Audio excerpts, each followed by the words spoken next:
Hello మామ, ఈరోజు మన మూవీ రివ్యూ వచ్చి సివు దినో.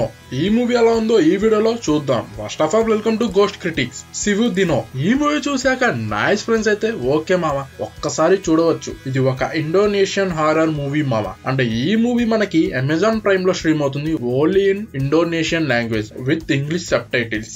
ఈ మూవీకి సెన్సార్ బోర్డ్ 18+ ఇచ్చారు. ఈ మూవీలో చాలా వైలెన్స్ ఉంటుంది మామ. అంటే ఈ మూవీ ప్లాట్ కి వస్తే చాలా సింపుల్ గా చెప్తాను. శ్రీ అనే అమ్మాయి వాళ్ళ నాన్న ట్రీట్మెంట్ కి కావాల్సిన డబ్బుల కోసం ఒక ఇంటికి పని చేయడానికి వెళ్ళిద్ది. అయితే వాళ్ళు శ్రీని వేరే ఇంటికి తీసుకుపోతారు. అండ్ అక్కడ శ్రీకి కొన్ని సంఘటనలు ఎదురవుతాయి అండ్ కొన్ని రహస్యాలు తెలుస్తాయి. అవేంటో తెలుసుకోవాలంటే ఈ మూవీని చూడాల్సిందే. ఈ మూవీలో కొన్ని స్కేరీ ఎలిమెంట్స్ కూడా ఉంటాయి మామ. అండ్ ఈ మూవీకి MDB రేటింగ్ వచ్చి 6 అండ్ నా రేటింగ్ 2.5 హాలోస్. ఈ మూవీ చూసాక మీకు ఎలా అనిపించిందో కింద కామెంట్ చేయండి. ఇంకా మన ఛానల్ ని సబ్స్క్రైబ్ చేయకపోతే ప్లీజ్ డూ సబ్స్క్రైబ్ అండ్ ఈ ఛానల్ ని సపోర్ట్ చేయండి మా. Thank you for watching this video.